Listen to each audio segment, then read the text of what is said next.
Hello, everyone.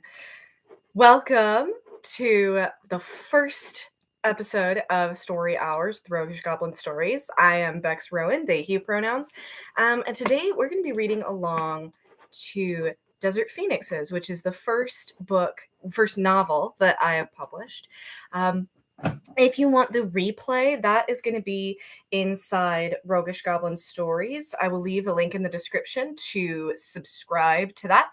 And if you want more of my writing, I have an email list that I will also link in the description that you get some of my writing for free. So if you like what we're reading through here, I'm also leaving the description to get your own copy of the book to read along. We've got paperback and ebook, and you're seeing behind the scenes of recording an audiobook live.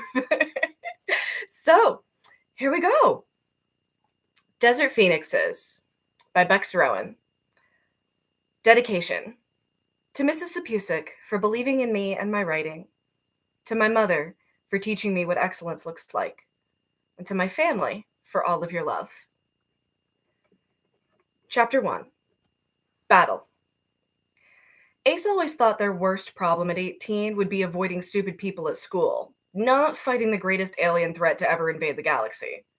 But here she was, using her carefully honed spitball skills to snipe mangrakes from afar with her headhunter rifle. An explosion rocked their post as a burst from an enemy Oculus cannon pummeled the cliffside above. Ace ducked, avoiding the falling rubble, but not the fine red dust that settled after. They coughed, spitting the bitter dirt rust out as best they could. Alien shouts echoed from below. Ace flinched as the Greg Oculus pulsed again, sending 3 purple lasers streaking towards her. She dove out from behind the dented sheet metal wall, scraping across the loose rock. Ace? The voice of their squad leader, Badge, crackled over their ears calm. Ace sprinted towards another makeshift barricade, tucking their headhunter rifle and rolling across the rock. She dropped into the hollow, taking a shot at the nearest Greg. They shut their ears to its warbling death wail as their yellow laser fried the alien's vocal cords. Ace, do you copy? Badge's voice staticked. Purple exploded the rusty cliffs to Ace's right, obliterating their original shelter. Still here, she grunted. Hurry up! How'd you get so far away from us? Ace took a shot, downing a Greg. You said to get their attention. I got their attention. You were supposed to stay by the snail, Badge said, referencing one of the many geoglyphs on Unzeon's desert hills. I'm between the West Dog and the weird spiky tree thing. We're coming for you. Hang in there. That was Jacket, their tech-savvy pilot. Copy. Ace braced their headhunter against a small gap in the metal.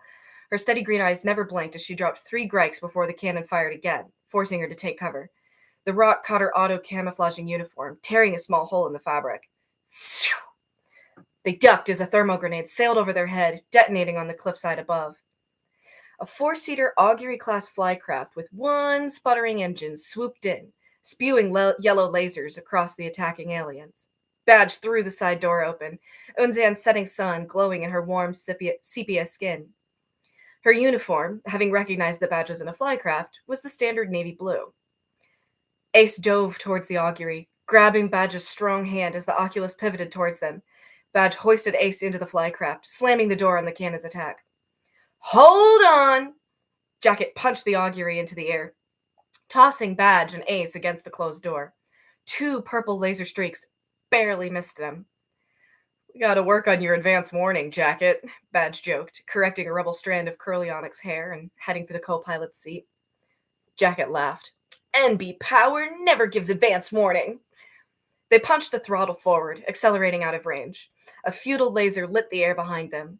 Jacket cackled as they soared away, tossing their blonde bangs out of their eyes. Ace glanced at the right gunner's position. Status arrow? Low on charges. Arrow, a small, tawny-skinned girl with black hair tied in a glossy braided bun, answered. Pilot side empty. She narrowed her eyes, unleashing another barrage with deadly aim. I've got rear, Ace said, settling into the aft gunner's seat.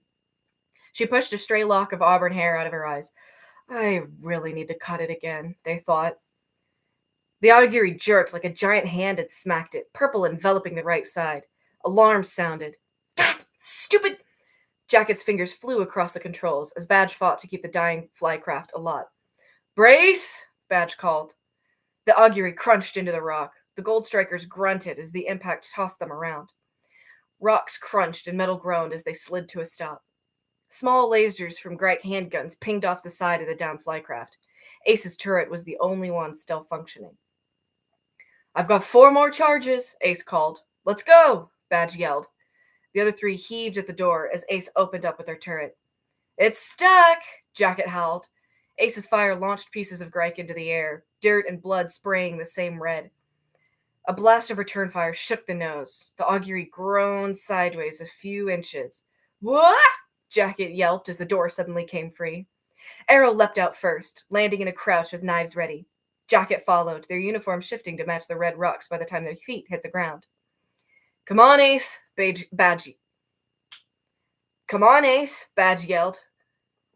Ace sent the last bit of power slamming into the Mangrite troops before grabbing her guns and leaping out of the flycraft. The gold strikers posted up in the cliffs around the flycraft, downing every Greik in sight. Jacket's twin Maimer pistol squeaked over the low thrum of Ace's headhunter. Arrow's knives flashed in the dying light, dancing between her hands and their enemies on invisible electrobindings. "Keep their fire away from the engines," Jacket yelled, their short hair flashing like dry grain in the waning sunlight. Suddenly, the Greiks below froze. The field went quiet. Ace shut off their ears. The wind whistled, suddenly alone in the air. Something rumbled just on the edge of Ace's hearing. Ace turned their ears back on. All waves were silent. "That's odd," she thought. "Where's our updates?" Before Ace could send a query to HQ, a distant, high-pitched mechanical scream pierced the air. The Greiks let out a warbling trill and turned tail as fast as they could. Hellscreamer missiles streaked overhead, wailing their trademark scream of death. They slammed into the Greik forces in ground-shaking yellow and white explosions. "That's a lot more than we were told about," Jacket yelled between impacts. "Watch the cliffs," Badge called, dodging a dislodged boulder. The barrage continued. Volley after volley obliterated the cannons. Some landed on the lower parts of the cliffs, picking off the enemies who had been leading their charge. The explosions carved craters into the rock face, shuttering the entire formation. As the rockets obliterated the Greiks, the cliffs started to collapse around the gold strikers. "Augury, now!" Badge yelled. The gold strikers ran for the downed flycraft as volley after screaming volley obliterated the Oculus cannons. Badge wrenched the door open, waving them on. "Move! Move!" The augury shifted in the loosening rock as they leaped inside. Jacket flew to the controls. Come on, come on! Wires sparked, singeing their calloused, pale fingertips. Ace watched the rock slide race towards the flycraft. "Jacket! Working on it!" Jacket slammed a breaker back into place. Lights flickered. Engines sputtered. The battered flycraft lifted a few inches off the ground. "Well, it's more of a hovercraft now." Jacket jumped in the pilot's seat. "I don't know if we can outrun this." "Just go." Badge strapped into the co-pilot seat. The augury groaned forward, shuddering as rust-colored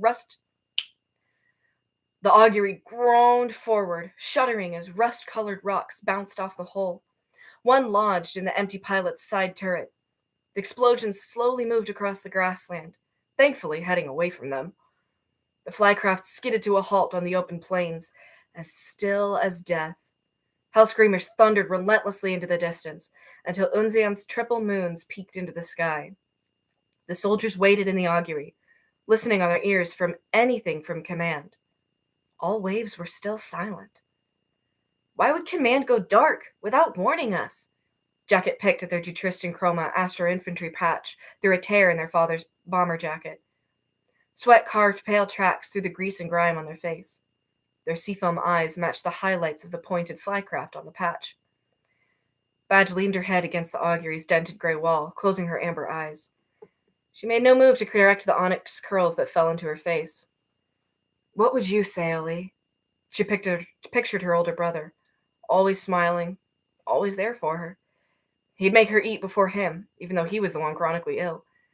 He'd enlisted in the Chroma and sent his salary back to her, enough money to keep her off the streets. "You always had the answer to everything," Badge thought. "I wish I could talk to you now." "They must have a good reason," she finally surmised aloud. "They better," Jacket said. "I spent 3 weeks fixing this poor thing." Ace looked out the rear gunner's window, watching a handful of fireballs fade into the evening sky. Their screaming thunder was barely audible anymore. "They're slowing down," they said. "Must be the last round." "Any grikes?" Jacket asked, pausing their fight with a handful of wiring under the controls to look up at the sniper. Ace shook her head. A lock of dust-filled brown hair came loose. They shoved it back behind their ears. Arrow chuckled.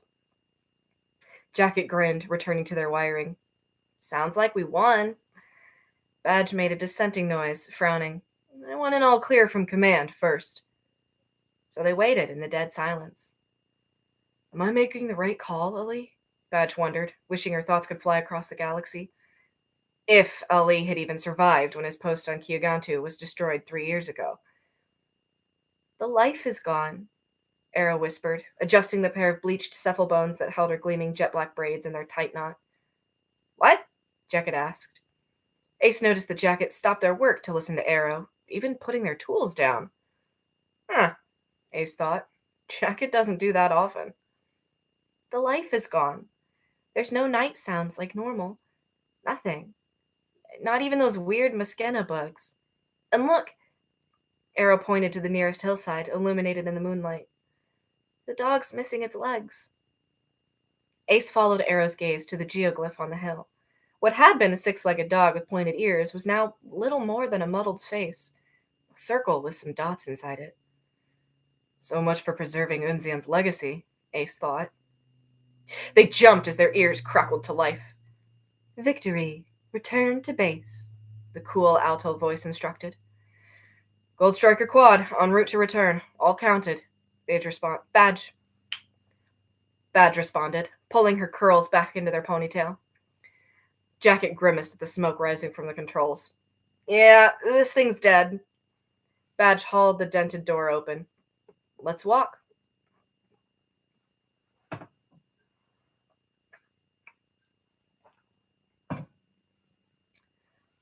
Chapter 2.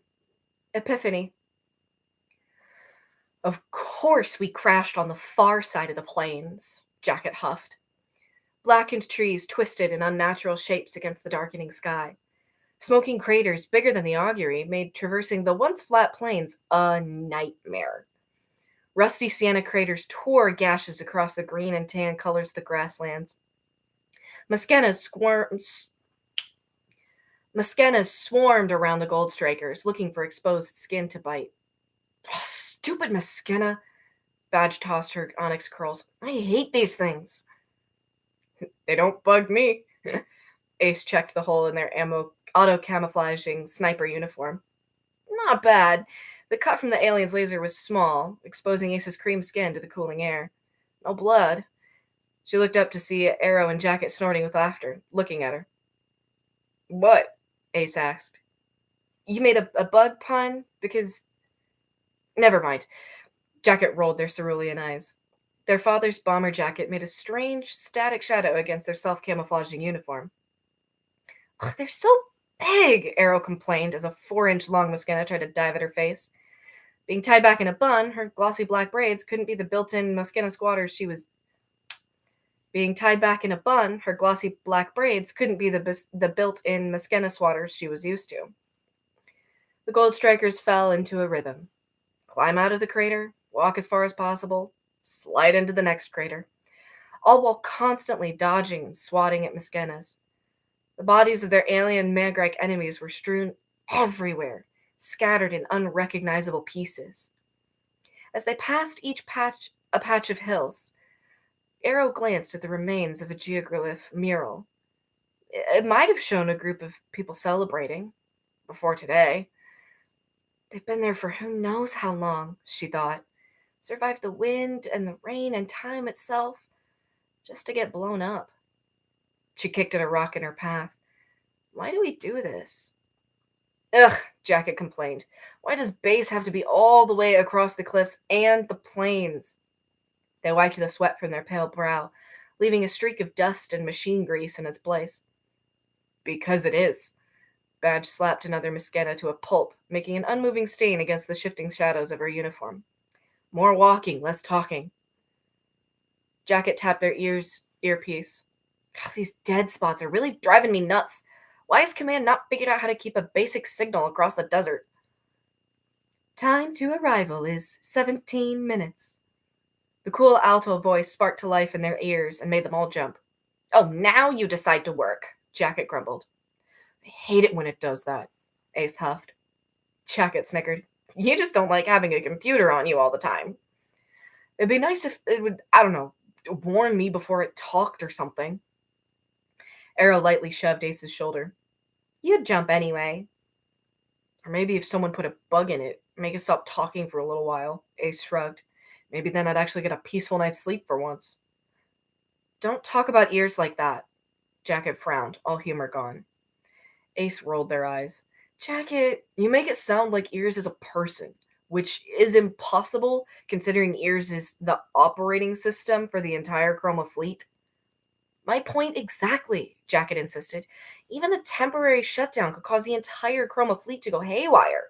Like you said, Ears holds everything together. Sure, we could manage without instant communication or knowing exactly where every Chroma soldier and vehicle is all the time.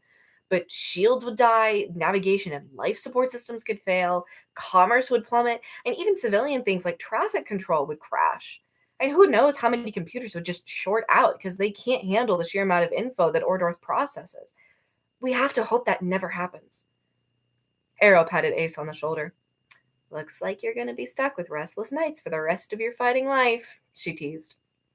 All right, you all, Badge interrupted, a slight smile on her face. Focus. They slid down the side of yet another crater. At the bottom was a nearly intact Mangrite corpse. The self-cauterized laser wound still smoked faintly, crisscrossing the bipedal alien body. It was missing most of its left arm, and the head was gone, but the body's shape was surprisingly familiar, dressed in a dark gray uniform. This is the closest I've ever been to a Mangrike. Arrow's hazel eyes crinkled with her sympathy for all living things. They're so normal-sized, Jacket finished. Like us.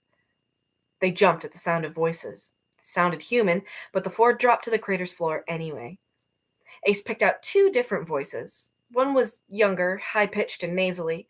The deeper one sounded annoyed. No, I saw that first, the annoyed one growled. But I picked it up first, the younger one protested. Finders keepers, give it. A faint jingle of metal echoed across the edge. But there's plenty here, look, the lower voice interrupted. That's nice. A short, throaty laugh. You can probably get a Flixby for this. The younger voice gasped. Really? On the right market, sure. Maybe two if it's clean first. More clattering echoed across the pockmarked wasteland. Ace started to creep up the side of the crater to get a better view through their sniper scope, but Badge pulled them down. Are they looting? Arrow whispered. The Chroma's doctrine had harsh penalties for looting any bodies after a fight, regardless of which side the deceased had fought for. Sounds like it. Badge gestured for Arrow to stay put. Arrow clenched her jaw. No, please, let me be! A third voice, human-sounding, made them all freeze. The older looter laughed. Shut up, Greg. Why are they calling a human a man, Greg? Jacket whispered. Badge waved for silence. Nice necklace, the younger looter said. Probably stole it, didn't you, Greg? It's from my wife, please! A thud sent the third voice into a fit of coughing. Leave him, the annoyed one said. Look over here. As the two voices trailed off, Ace peeked over the crater's edge with her scope. Sure enough, two Astra infantry figures were taking their time returning to base, stopping to loot almost every body they saw. Dialing the focus to maximum, Ace caught a glimpse of 3 horizontal gold bars on the taller officer's shoulder. 3 bar. Their hearts sank. Someone with that kind of a rank wouldn't answer to a couple astro-eyed grunts like them. The 3 bar stood between her and the other officer, so she studied the body they were currently searching. They caught a glimpse of a patch on the shoulder, the same patch she wore. Ace dropped back to their squad. They're looting Mangrike and Astra infantry, they breathed. What? Jacket barely kept their voice to a whisper. Were they officers? Badge asked. Ace nodded. I didn't see names. Jacket balled their fists. But this goes against orders, protocol. Can we go after them? Badge shook her head. They probably outrank us. She glanced at Ace for confirmation. The gruff sniper nodded, ignoring a lock of auburn hair that threatened to fall into their green eyes. The older one is a 3-bar. I didn't catch the younger one's rank. Nothing'll happen, Badge added, especially if a 3-bar is involved. What do you mean nothing will happen? Jacket whispered. We all know what happens if you're caught looting. We all know what's supposed to happen, Badge corrected. But money and power talk, and it helps if they're a guy. Ace blinked at the bitterness in her commander's voice. Apparently, Command wasn't as nice as Badge had let on. Are they close? Jacket asked Ace. Ace carefully scanned the plains, using thermo and night vision. She saw the 2 looters walking away at the edge of her sight, but nothing else moved. Gone. They clipped the scope back to their headhunter rifle. Let's get back to base, Badge said. Dark, for now. She clipped her flashlight to her belt. Jacket and Arrow did the same. Ace turned hers off, but kept it ready in her left hand. They moved across the plains, dipping in and out of craters. 2 steps out of the crater, and Ace's ears fizzled out again. So much for having a heads up on the area. She suppressed the urge to turn on her flashlight. No sense putting a target on our backs, if any Gregs survived. And we are not fighting another one of those giant raptor devil things. Ace heard shuffling off to the side. They whirled, drawing weapons and lights. Someone yelped, Please, I don't have anything left. Badge put her hands up. We're not here to harm you. Ace's light found the face of a human man who flinched at the sudden brightness. You're no friend, he squeaked. You're Tristan. And you're not? Badge was surprised. Ace moved her light closer.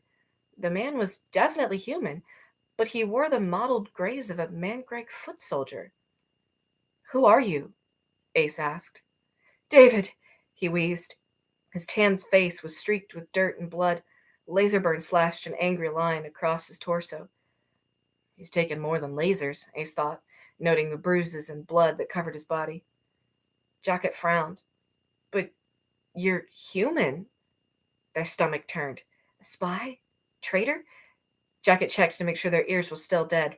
No signal. I didn't know Gregs recruited humans. We're all human. The man coughed blood. What are you talking about? Jacket asked. And why do I want to keep this off my ears? She thought. He locked eyes with Jacket. Man-Gregs don't exist. The ground under Ace's feet pitched. They struggled to ignore the sinking feeling in their stomach. Please be wrong. But we see them. We hear them every fight. Everyone does.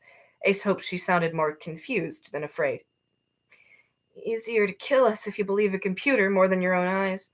We're all humans, both sides. Chroma's pretty good at doctoring evidence. He tapped his ears. What are we fighting then if you're not an invading race of aliens? Jacket frowned. Power, David coughed. The system, the way it's always been, call it what you like. It's all the same. Really? Jacket sounded half convinced. Don't you feel like you have to fight 10 times harder for half the respect? Jacket frowned. I don't see why that's relevant. Always feel like just when you start to win, they change the game, move the finish line? David struggled for breath. That's just how it is. He coughed, red staining his lips and dripping down his chins. Doesn't have to be. What do you mean? David did not respond.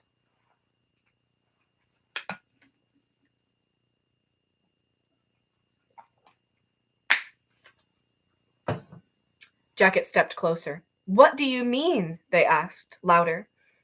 Badge checked his pulse. Nothing. They stared at the body in silence. Ace wondered what his necklace had looked like. Now what? Jacket whispered. Let's bury him, Arrow said. Seriously? Ace raised an eyebrow, hoping her trademark skepticism would hide the fear in her heart. Yes. Arrow's joking manner was gone. He deserves at least that much.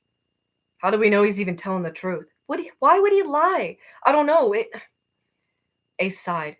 It just seems off. Like, what if this is some weird test? What, you think the Chroma dressed up one of our guys in a Mangrike suit, tossed him out here, perfectly timed his death, let a couple officers loot his body, and spilled his whole story for some gag? Ace threw up their hands. I don't know what it is, Arrow. I just know that he threw us a lot of words. I don't think we should just blindly buy it and move on. Trust me, I'm not buying it blindly. Ace's Arrow's voice was deadly calm, her hazel eyes distant. You think he's telling the truth? Badge asked. Yes. Do you?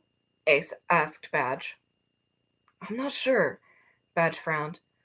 I don't think the Chroma made this up. But like you said, Ace, it's a lot to process. Yeah, Jacket blinked, looking at the man. I'm with Arrow. Ace huffed. Think about it, Ace, Arrow pressed. Mangrikes are humanoid, bipedal, roughly our size. They use weapons like we do, flycraft like we do. Heck, their weapons and flycraft look really similar to ours sometimes. It's not impossible. It'd be harder to believe someone did this on purpose, Badge gestured to David. And our ears were dead when we were talking to him, Jacket added, tapping the earpiece that connected them to the Tristan Chroma's command system. That could be why he sounded normal. You're saying the ears are programmed to distort audio? Ace knew she was grasping at straws. Anything to fight the dread growing in her stomach. Well, why do we sound normal then? Well, maybe it only distorts things that don't come through chroma channels, Jacket shrugged. I don't know, Ace. I'm just throwing out possibilities that make sense. You can keep arguing, Arrow said. I'm going to bury him. She knelt, using a flat rock to scrape at the dirt. Badge joined her. I'll help. Jacket started digging, bangs falling into their face. Ace? Badge glanced up. Ace sighed. My friends made sense, but accepting their words meant there was no escaping the dread building with every pulse. Yeah, I'm coming. She knelt down and started pushing chunks of laser-baked clay aside. They buried David, putting a small X in the ground above his head. For a moment, they stood there, staring at the grave of a man they'd thought was an enemy. We need to report back, Badge reminded them quietly. They walked in silence, absently swatting Miskena and trying to avoid stepping on the remains of the dead. As the lights of their base started to show over the horizon, Jacket spoke up. Do you think he was lying? He was already dead, Arrow said. He had nothing to protect with a lie.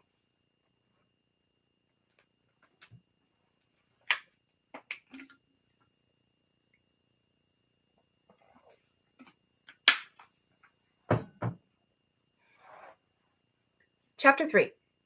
Debate. The monotone of the desert reared away from the front doors of the Jutristan Chroma base.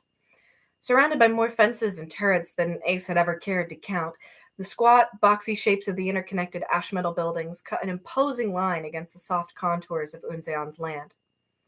The Goldstrikers joined the lines for check-in at the front doors of the barracks. The red dust clung to the first few feet of ash metal flooring, tracked in by thousands of boots. 4 shatterproof booths checked the tired, triumphant soldiers back into base with a scan of their palm and a flash of green. Ace watched the gates rise to admit the latest group to check in. The entire war just changed, and no one else knows. Look out, Jacket nodded to the group just ahead of them. Ace gritted their teeth. These boys. Big Shot, a tall artillery tech with a stupidly perfect skin and smooth, wavy brown hair, was laughing at a joke he'd just told. Ace had punched him in the teeth a few months ago, and in the nose a few weeks ago. He'd deserved it. Both times.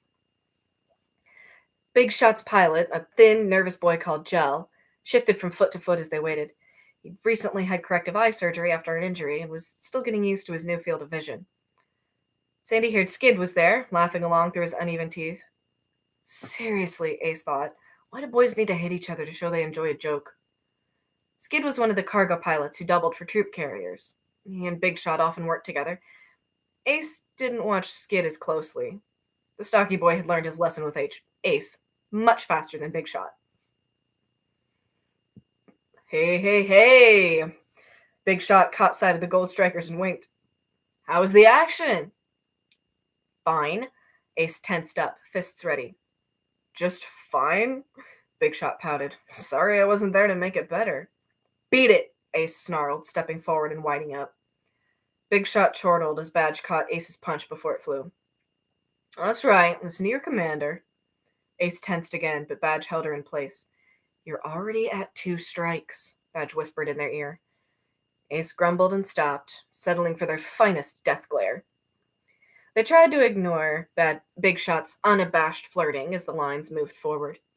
If they hadn't been so close to the gate, Ace would have hit him right there. Badge didn't let go of her arm until the boys were through. Shoulda let me handle it, Ace grumbled as they checked in. No, Badge said. She turned away to scan through. Ace rolled her eyes and followed. The Gold Strikers walked down the ash metal grid hall to the cots to drop off their gear. The walkway opened into a large lobby with 5 doors, jokingly called the choke point. The choke point held access to the 5 sleeping areas. Above each identical door was the name of a planet in the chroma. From left to right, they read Yaklit, Siovis, Gaion R6D, Chaxulia, and other/mixed. Since Unzion was not under chroma control and Kyogantu was no longer a planet, neither got the acknowledgement of their own door. Badge turned to her comrades. Drop your stuff off and then meet me by the boardrooms, she whispered. Hopefully I can get a good one so we can talk. Good, bad, get whatever you can, Jacket winked. I'll take care of any listening ears. Chuckling at the pun, the 4 separated. Badge moved to the guy on line. Arrow, Jacket, and Ace joined the line for other/mixed. Because of the delay from their hike across the plains, the line was already wrapped halfway around the room. Remember when this line used to be the shortest? Arrow grumbled as they jostled in the crowd. Nope, Jacket shrugged. I've heard the history reels about the good old days when the chroma was young and the ranks were mostly pure genes from the noble planets of the greatest empire ever seen, blah, blah, blah, blah. Even with our genetic differences, we came together to unite our planets in a new cooperation, Ace chuckled. They shuffled forward as an alarm beeped at the end of the room. Uh-oh. Arrow nodded at the Yaklit door. Looks like someone's trying to hop. Occasionally, someone with genes from more than one planet would try to access a different door. The hope was that if you had strong enough genetic majority from one planet, you could hop and get a nicer bunk with the pure genes. No one would know by looking at you anyway. But the scanners were never fooled. The only way you could get through a different door was if you were a pure gene commander visiting an O/M quad mate. I wonder what happens to them, Arrow mused, watching as this latest imposter was escorted away. Try a door and find out, Ace said. They finally reached the door. Ace went first, placing her hand on a tablet next to the door. It lit up green, and the door slid open. Ace took the first left into the majority Eucletian wing. Since her DNA was 91% Eucletian, Ace got a decent bunk for an OM grunt. Even so, the room contained a single cot with a thin mattress, a rack for her weapons, and 2 drawers to hold all her belongings. Closest bathroom was 9 doors down. Ace passed the common rooms near their bunk, pausing by the windows surrounding the Gleecross court. A few soldiers had just started a game to burn off some of the adrenaline, and only a few people were watching. The goals were already floating at the ends of the court, one keeper ready at each.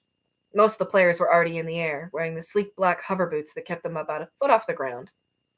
As soon as the last person was up, the ball dropped from the ceiling and the game began. Ace watched as one team quickly took possession, volleying it to each other off their hands, elbows, and chest and shoulders as they moved towards the goal. A pang twisted in Ace's heart as they remembered playing the game as a child on Yaklit. 2 players collided and the ball bounced to the ground. Play halted as a player from the other team took the ball and started a new volley.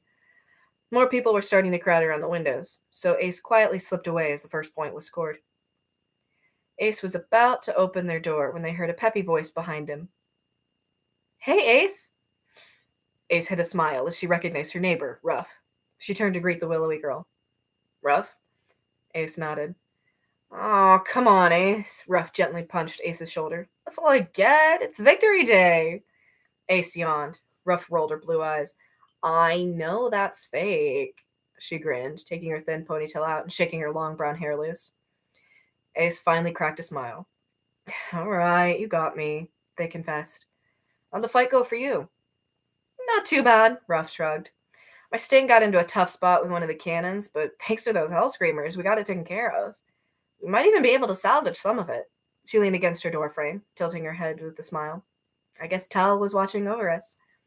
Ace chuckled, rolling their eyes at the mention of the Riotous deity. You know I'm not for all that religious stuff, they said. Ruff shrugged, still Ruff shrugged, still grinning. Riotism isn't that bad. It's really just about getting to know yourself and others better and working towards healing. Ace laughed. My mom is riotist. She tried for years to get me to go to communions, but I could never sit still. Guess it just wasn't for me. Ruff straightened, a bit more serious. Everybody believes in something. Then her smirk returned with a wink as she opened her door. I'll convince you one of these days. Uh-huh, Ace smiled. Ruff waved and disappeared inside her room. Ace sighed as they thought of Vic and Jace, their two moms. I wonder if they're still on Yockley, Ace thought as they opened their door. Jace had taken to politics, advocating for better health and education conditions on Yockley. Vic had chosen to become a Riotist mentor, helping younger people talk through their struggles as she worked in the family's mechanic shop.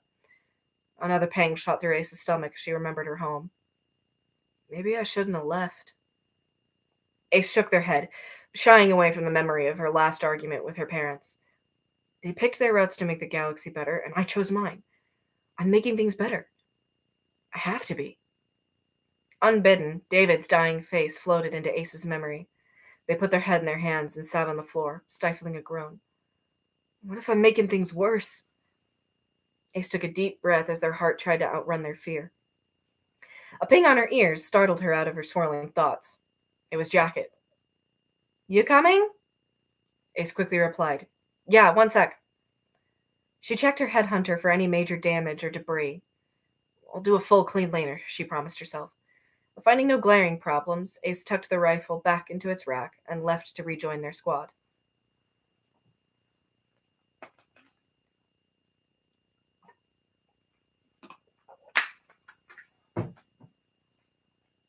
Ace found Jacket and Badge waiting by the entrance to the recreation wing. Most of the boardrooms on the left side of the hall were empty. The game rooms on the right were packed. Some even had small crowds spilling out into the hallway itself. Ace could hear at least three different kinds of music vying for position against shouts, laughter, and countless games. One of the hollow boards displayed a recent sci-surfing race. Ace caught a glimpse of Kai, a famous Yucklishan sci-surfer, shoving a competitor off his hoverboard as they jostled around a tight turn. The downed racer flew upwards as the gravity pocket suddenly reversed direction. A few sympathetic groans were drowned out by the loud cheers for Kai's imminent win. Welcome to Victory Day, Jacket muttered, watching a few minor officers stumble by, where everyone gets stupid faster than normal. Arrow squeezed through a group of soldiers to join them. Where are we going? Badge pointed down the hall. 506, she answered. Nice, Ace grinned. The boardrooms were numbered to indicate privacy. Most soldiers didn't need much more than a 200 or 300. Officers could check out higher levels if they didn't have a private office of their own. Sure, ears would have a genetic record of who was inside, but if 500 meant that they wouldn't be recorded and passerby wouldn't be able to look in. They hurried along with traffic, barely speaking. If anyone noticed their tension, they didn't say anything. The noise subsided as they reached the upper-level boardrooms. Badge placed her hand on the door's tablet. The system instantly blinked green as it recited her information. Name, badge, rank, junior sage, company, strike ops, quad, gold strikers. You are cleared for meeting space 506. Duration 35 minutes. That's it, Ace thought. If Badge was disappointed by the short time slot, she didn't show it. She simply pushed the door open, holding it to allow the rest of her quad inside. She had barely shut the door when the ear's voice poured into the universal channel. Congratulations on your victory, the voice intoned. Report to the arena for an official celebration. All meeting spaces, common rooms, and game rooms checked out will be rescheduled for after the celebration. Jacket groaned. Oh, why do they always do this? It's the same vid every time. Yay, Chroma, best empire of history, blah, blah, blah. We get it already. It's just how things are, Badge sighed, checking the ears readout in the middle of the meeting table. Good news is we still have this room right after the presentation. Can't we just skip? Jacket grumbled. Let's not draw any more suspicion than we have to. Jacket made a face. I know, they grumbled. It's just, I basically have the stupid script memorized at this point. Badge scoffed as she opened the door. Don't we all?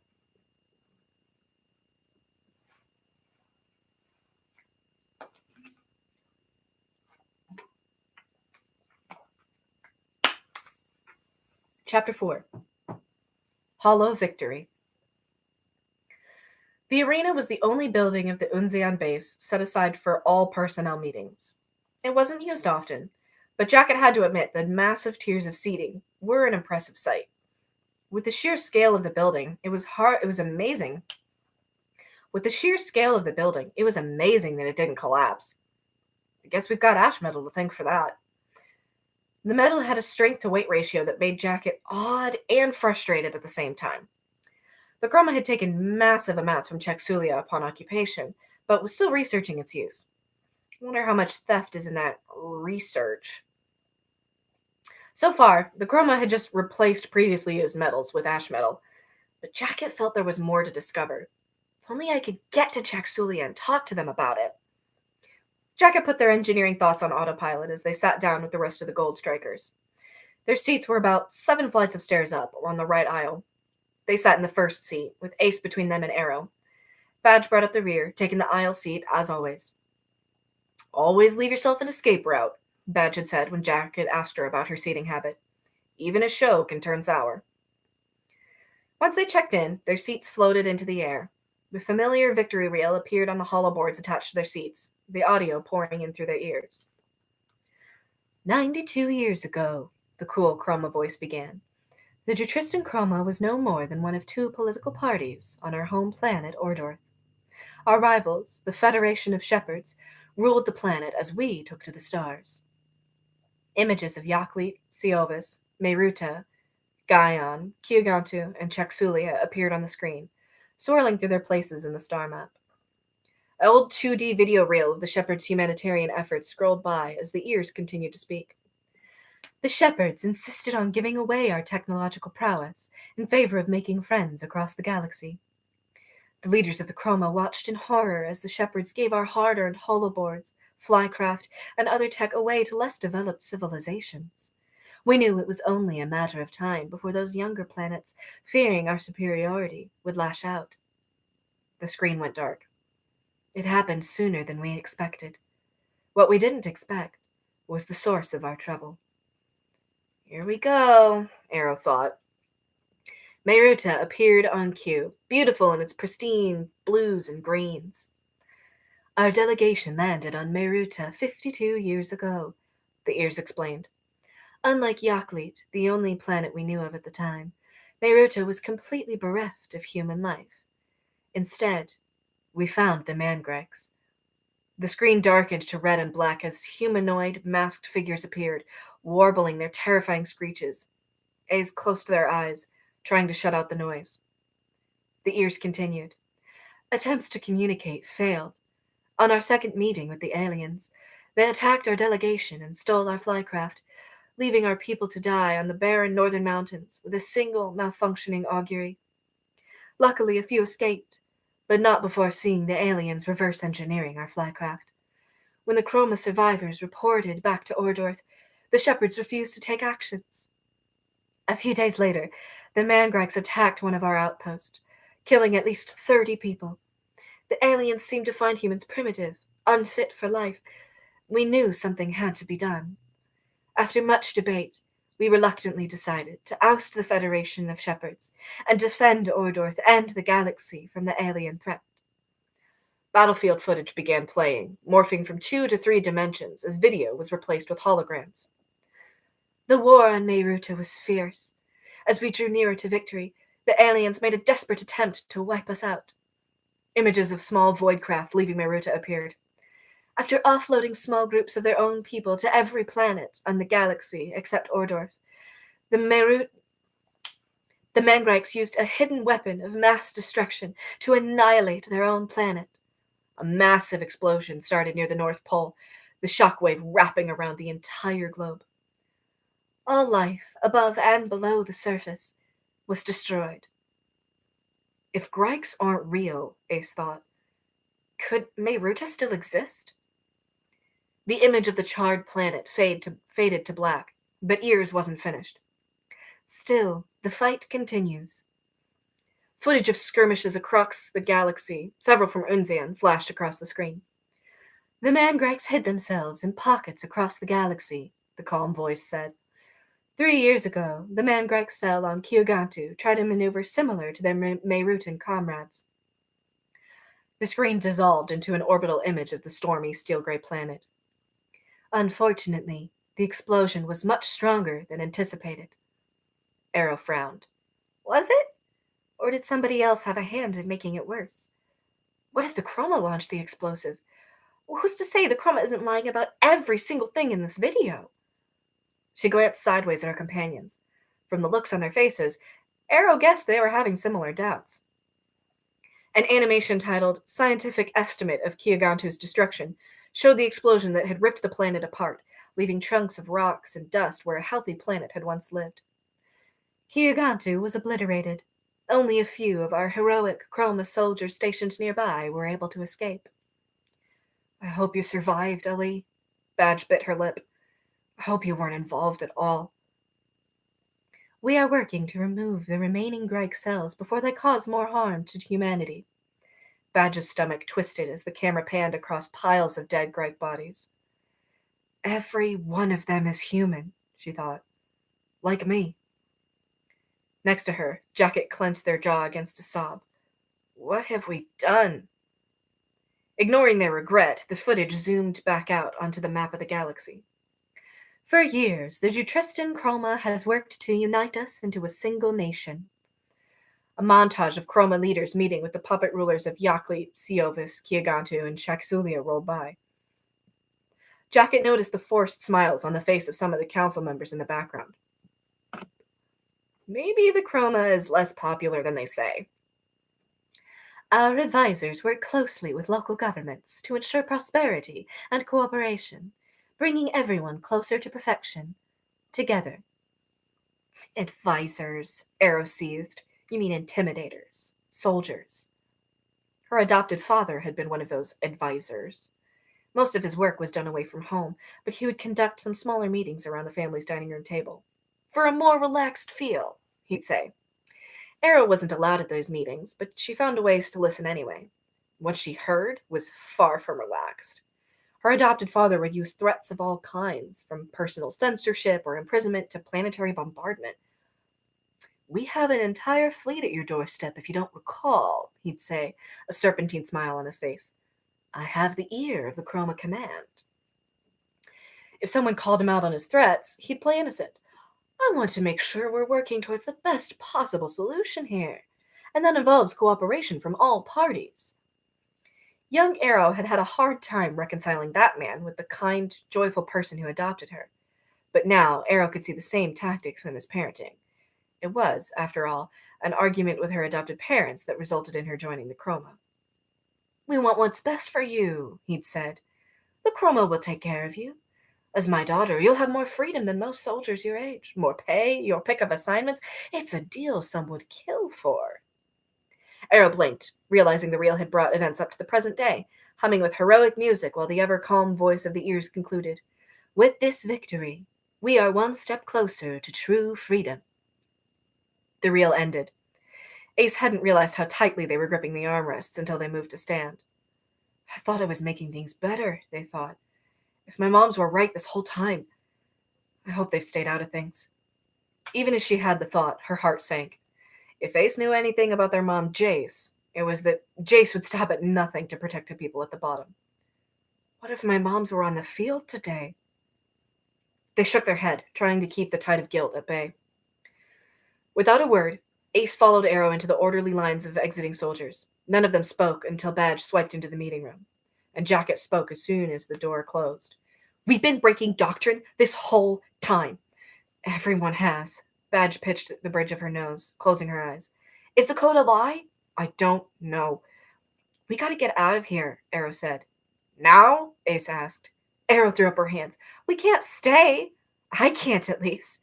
Now that I know for sure. Jacket frowned, tilting their head. For sure? You mean you had doubts before? Well, yeah, but I couldn't exactly stand up in the middle of a history reel and just shout it out now, could I? Arrow saw Jacket recoil and sighed, closing her eyes to refocus. I knew something was off with the Chroma's whole deal, she began. My adoptive father, it was like he switched his personality depending on who he was around. Like with me and his wife, he was nice enough, but she took a deep breath, folding her arms. I'd eavesdrop when he brought Taxulian leaders over for dinner. He was horrible to them, like threatening a permanent blockade, increased military presence, martial law, even planetary bombardment if they didn't cooperate. And the victory reels, stuff just never lined up. If someone wants you to follow them without question, without telling you exactly what you're following, and they'll use violence to make sure you follow, you need to run the other way. She looked at Badge. Which is what I suggest we do. Right now. We can't just leave, Badge said. Why not? We had a close call that shouldn't have happened, Jacket added. Anyone else think it's weird that Ears didn't give us the usual clear the area warning before the missiles hit? What's to keep them from actually hitting us the next time? Badge pinched the bridge of her nose. It was probably a glitch. Yeah, this time, sure. But how long do you think it'll be before someone figures out what we know? Next time, it won't be a glitch. We disappear before we even got to the field, Arrow said. We have to leave. Where would we go? Badge asked. I don't know. I don't care. Arrow dropped her arms to her sides. Anywhere that gets us out of the chroma. I'm with Arrow. Jacket pushed a sweaty golden lock out of their face where it stuck out in spikes. I mean, forget shooting another person on the field. I could barely keep from telling people in the hall. Badge turned to Jacket with concern. You didn't. I know better, Jacket said. Nobody knows. But everybody should. We're just in shock. It'll get easier with time. Time? Badge, it'll get worse with time. The longer we pretend. Okay, fine, Badge said. But we can't get off planet. Our wings went dead during the bombing, remember? That got everyone quiet. Finally, Jacket spoke up. I've got an old flycraft of my dad's. Badge's eyebrows shot up. From when he... Ace trailed off. Jacket looked down. Ace mentally kicked himself. Just because he's dead for however many years doesn't mean they're not still grieving. Here? Badge asked, incredulous. Jacket nodded at the floor. It's not like parked next door, but it's here. Arrow blinked. How? I don't know, Jacket said. His last message said he used to work here. Maybe he got a better one and just left it? I don't know. But I grew up in that craft. I can fly it with my eyes closed. Please don't, Ace muttered, thinking about the nausea they always got when flying. Will it get us off planet?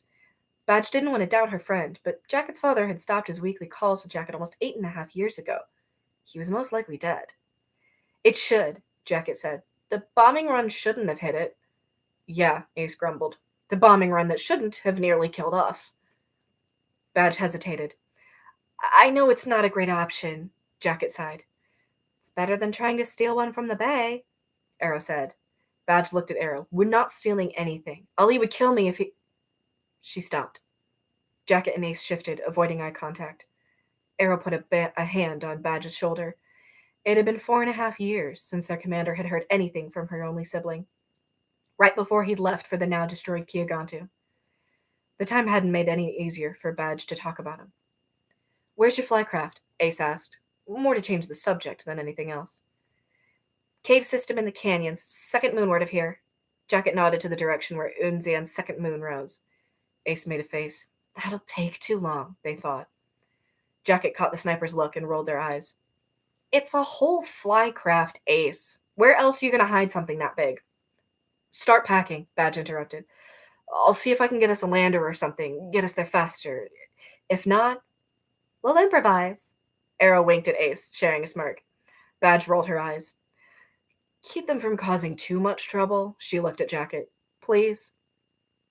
I'll do my best, Jacket nodded with a lopsided grin.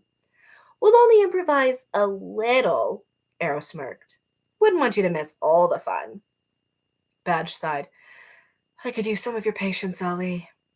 Save me some food, all right? She headed off to the officer's wing. All right. So, that is the end of today's live stream. I am so excited. Thank you for joining me. If you want to catch the replay, I will leave the link to Roguish Goblin Stories in the chat, and I will see you all next week. Thank you so much. Oh, I'm glad it was fun. See you next week.